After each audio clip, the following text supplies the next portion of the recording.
Yohan, what's up sa inyo? Taas Mabu Nation? Woo! Yeah. I'm back ining again. Sobrang tagal ko nang nakapag-vlog. Hindi nakapag-vlog, no? So, let's go. Hahaha!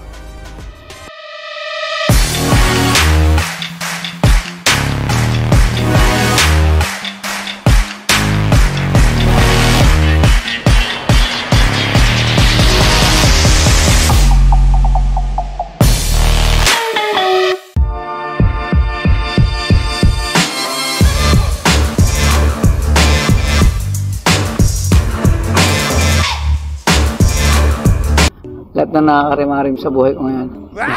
Yan. Medyo lang. Ito. Hindi. Sa tutulog na nasa kabila ako baka magalit sa akin ito pagka nilabas ko yung vlog. Kitang-kita yung mukha niya.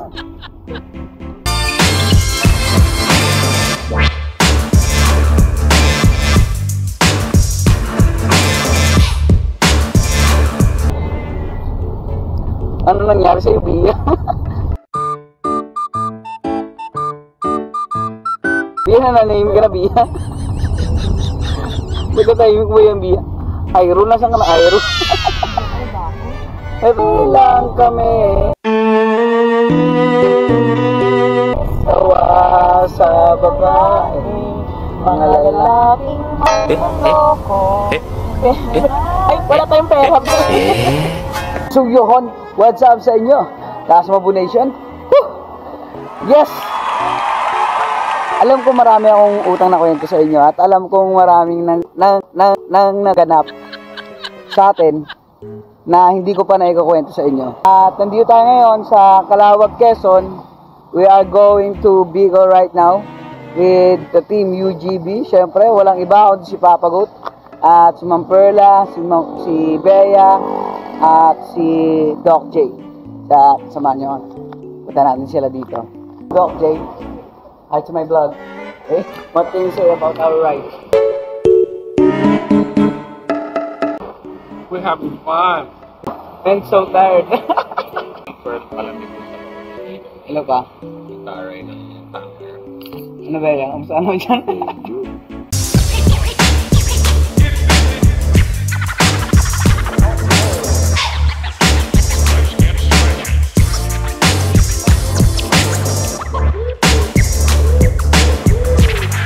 So hi guys, we are here at Ginabaran Albay and touchdown here at Ginabaran Sports Complex with Doc J here. Hello Doc J. What? Yeah, so let's get inside here.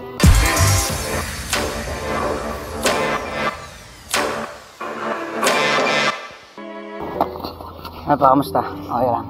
Malakas, pinakamatibay, pinakamaangas, pinakamaingay. Iisa lang at walang katumbas. El Jefe Papa Goat, munsayak ng Okay, thanks man. Vlog lang tayo ngayon. Sige, vlog tayo. Ano masa? Yan? Vloga? Bulaga. Hindi, vloga. Bulaga. Ano ba yung sinisindi mo pa? Ano ba tawag dyan? Ito po yung lumboy, ang patanggal ng Ang lumbay. lumbay. Papagod. Yun talaga yun, mapatanggal ng lumbay. Ang Lions Den MMA po ay matagal na pong supporter, aliado ni UGB, 10 years ago pa. So si Master Dante Madrideo at saka si Papa Goat, we go way back. Suporta sa local athletes, suporta sa combat sports, suporta para makapag-push tayo, makapag-produce tayo ng mga quality champions para maisalang natin sa international. Just like sa One Championship, nandun na po ang local pride ng Lions Den, which is mga local pride po nila. Si Jeremy Miado na galing po dito. Nagpo-produce po tayo ng mga nabibigyan natin ng opportunity yung mga local athletes para makalaro po sila. Maging champion dito, makilala dito, and then eventually makilala po sila sa abroad.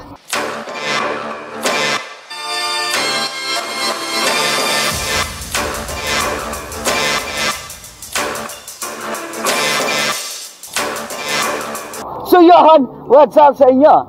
Taas Mabu Nation? Woo! Magandang umaga sa atin lahat. Yan, nandito tayo ngayon sa pinakamaganda na Vulcan Mayon. And we are already here at Albay B-Rolls. Ayun sila Ma'am Perla at sila Papa Wood. Parang tamang upulan silang dalawa. Hello Ma'am Perla, kumusta ka naman daw? Bea, kumusta ka naman ngayon, Bea? Bea, ba't talalaan ng Bea?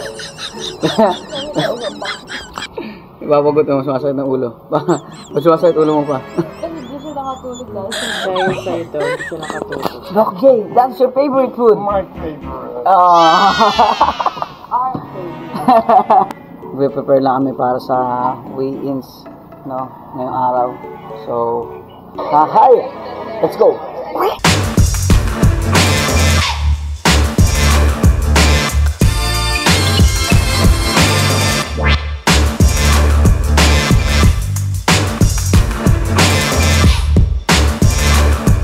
Pa, anong masabi mo na masusundan na to? In this August 5. Well, ano masasabi ko, napakaganda kasi kapag ang isang event ay suportado ng sarili niyang LGU. So, kudos and pa-shout out kay Mayor Chino Garcia ng Mayor of Ginobatan, Albay. Kasi po, yung suporta na binibigay niyo para sa mga local athletes through Lions Den MMA ay napakalaking bagay po. So, yung masusundan po sila ng another event come August 5, this is because of yung fiesta mismo ng Ginobatan. Kaya sana lahat ganun. Sana all. Sana all na lang, no? Sana all na lang. Well, siyempre, napakalaking bagay at napakalaking pasasalamat mula sa aking puso na naging franchise ako ng UGB. Siyempre, at matagal na ating kalyado yan, no? Napakatagal na ng kalyado ng UGB at Lions Den. Kaya ito ay lubos ang aking pasasalamat at tuluyan ng naging mas malalim ang ugnayan ng Lions Den at UGB. Mga susunod na events ng Lions Den, siyempre, asahan nyo at kasama ko pa din lagi ang mga hari ng wasakan. Ito si Sir Joshua, siyempre, no? Si Ma'am Perla, si Doc J, at siyempre, ang pinaka-hari ng wasakan, pinaka-pasimuno ng hari ng wasakan, si Sir Ferdy Abadilla. Ever since, yun naman talagang advocacy ako. Mag-develop ng fighters, sabi nga ng UGB, para sa fighters, para sa mahirap na may pangarap, no? Para sa kabutihan ng lahat, para makatulong sa lahat. Yun lang po ang isa sa pinaka-malaking advocacy ako. Maraming salamat, sir. Thank you so much. Isa yun sa pinakamalaking bagay na privilege na napunta sa amin. Kasi, you know, after representing Bicol outside the region, nakilala kami, and hindi lang yun yung main goal kasi namin, kundi para makilala yung magagaling na fighters ng Bicol. So, syempre, mag-i-start muna tayo dito sa pinakamalapit kasi usually yun yung problema eh. Marami tayong magagaling na fighters, maraming may potential. Unfortunately, hindi lahat may capability na makapunta sa ibang lugar. So, yung pagkakaroon ng franchise, malaking bagay yon. Hindi lang actually para sa amin, sa team namin, sa Team Lions din, kundi para sa lahat ng UGB staff, Papa God, Ma'am Perla, sa inyo na nagpo-broadcast ngayon, and sa lahat ng staffs, even yung pinakamababang staff, maraming salamat po sa inyo kasi alam namin, ako na experience ko na I've seen kung paano kayo nahirapan, nag-struggle pag bibigay ng event para sa mga fighters natin. So, gusto ko malaman nyo na na-appreciate namin kayo. So, yung mga baguhan pa lang, gusto ko malaman nyo na sa tuwing naririnig yung pangalan nyo, nakaka-inspire kayo, and talagang isa kayo sa standard na gustong pasukin ng kada fighter. So, maraming salamat po. Ano masasabi mo sa... Wala pa ako masasabi ko lang, umayos kayo magbigay ng entry. Ano masasabi mo? Pull-out kayo, isang araw bago event. Na-stress ka ba? Pag-iiran ko kayo eh. Sobre. Sumbong ko sa nanay nyo eh. Lakas-lakas mag-entry, di marunong mag-commit. Ay, nag-stress eh. Stress na. May stress na rin. Hindi na ako lalaban. Sa buhay. Hindi ako ganalaman ka talaga gawin sa buhay. Kawawa ka naman. Oo, ano.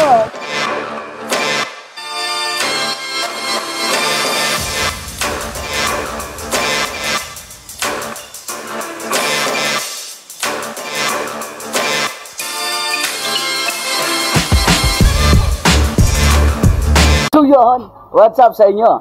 Taas Mabu Nation. Whew! So yan. At I know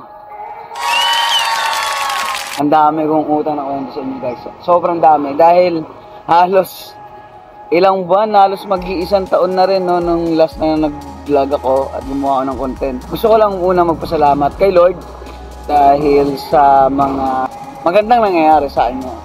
At the same time, yun, sa mga taong naniniwala sa akin until now. Una na dito syempre kay Papa Goat, no? Ang nag-iisang ama ng mga ambig. Pamilya ko na until now naniniwala sa lahat ng mga pangarap ko sa buhay. I'm sa Taas Mabu Nation, no? Na naniniwala sa akin. Maraming salamat sa inyo. MMA industry. Yan. Sa mga tropa nating MMA fighters, sa mga kaibigan natin dyan out there, maraming salamat sa inyo. And now, I'm being part of UGB. Literal na halos araw-araw kasama na ako ng UGB dahil I'm part of marketing team of UGB. Yes, hindi madali. Yes, andun yung struggles, yung pressure, but I love this kind of pressure na nararanasan ko at nararamdaman ko ngayon.